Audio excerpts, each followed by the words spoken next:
Joan Crawford has been gone for more than 4 decades, but she is still remembered as the quintessential star product of Hollywood's golden age. Her movie career lasted from 1925 until 1970, and for most of that time she was top-billed and swaddled in glamour. Though opinions on her acting talents have remained mixed, Crawford did pull off an Oscar win for Mildred Pierce, and she worked very hard being an actress and star. Sadly, she is probably equally well known as Mommy Dearest, the purported abusive parent of her adopted daughter's memoir, and the 1981 film version starring Faye Dunaway. Here are 10 fascinating facts about the actress' complicated life. Real age is unknown. Though no birth certificate exists for Joan Crawford, everyone agrees on the March 23 date of her birth. The year is another matter. Crawford always claimed 1908, which would put her age at 16 when she was placed under contract to MGM in January 1925.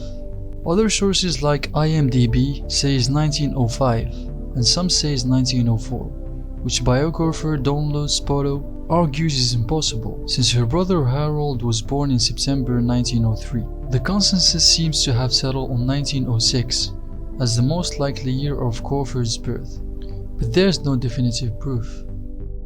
Discovered in a chorus. Lucille grew up mostly poor in San Antonio, Texas, Lawton, Oklahoma, and Kansas City, Missouri.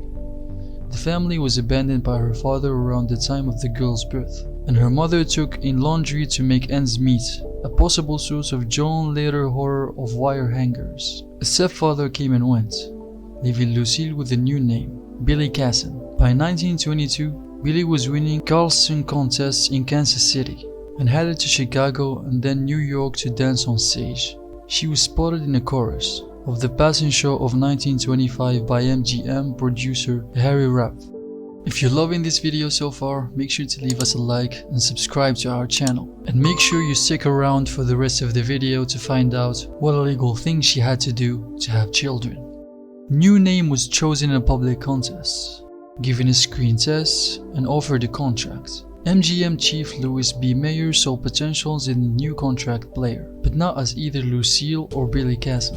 A $1,000 public renaming contest was announced, and the winning contest entry seems to be satisfying everyone except the bearer of the name, who thought it sounded like crawfish. Her good friend and sometimes co-star William Haynes nicknamed her Cranberry. Freckled-faced redhead. She seems so big on screen, right?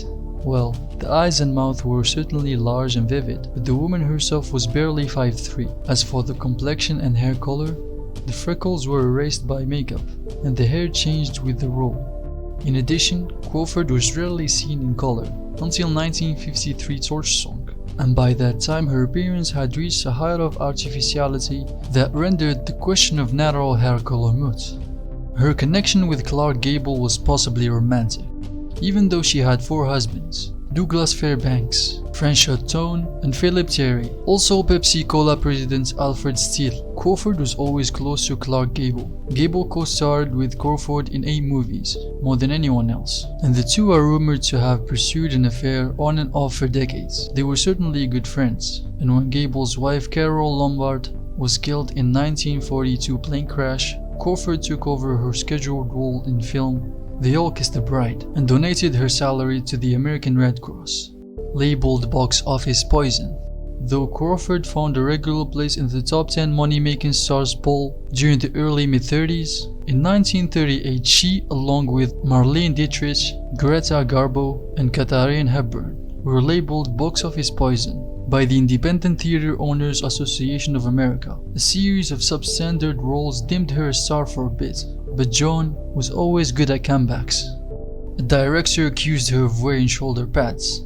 After she left MGM, Crawford tested and won the title role in Mildred Pierce at Warner Bros. Her director Michael Curtiz was a notorious tyrant. On the first day of production, he became enraged by what he perceived as shoulder pads and reportedly ripped Joan's dress at the neckline, only to uncover bare, if unusually ample, shoulders. On the plus side, Curtiz did guide his broad-shouldered star to an Oscar. Fudded with Mercedes MC Cambridge on set. If you've seen Johnny Guitar, you'll know that its most memorable moments capture the enmity between Crawford and Mercedes, MC Cambridge's characters. The alcohol-flooded conflict spilled over onto the film's Arizona location. Let's just say at one point, MC Cambridge's clothes ended up spread on the highway outside the actress' motel. On the other hand, the legendary Crawford Betty Davis thought during filming of whatever happened to baby Jane was apparently a publicity concoction. Used illegal baby brokers to adopt her children. Crawford adopted 3 children, Christina and twins Kathy and Cindy as a single parent, which was prohibited in California. She used illegal baby brokers and traveled with baby Christina, who was born to a young unwed woman in Hollywood, to New York and then Nevada to legalize the adoption. Her other child, a son, was adopted when Crawford was married to Philip Terry for a brief time. This boy's name was Philip Terry II.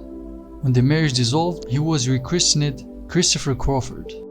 Became a Christian Scientist later in life. The star's last movie, the B-level shocker Truck, was released in 1970, after which she did a few TV roles and then retired to her Manhattan apartment. She became a Christian Scientist and, according to some sources, stopped drinking. It was due to her faith that she refused aggressive treatments for the cancer, which eventually led her to death on May 10, 1977 at age 69, 71 or 72. Maybe even 73. She didn't have a great fortune to leave, but her twins were provided for, as were a number of charities.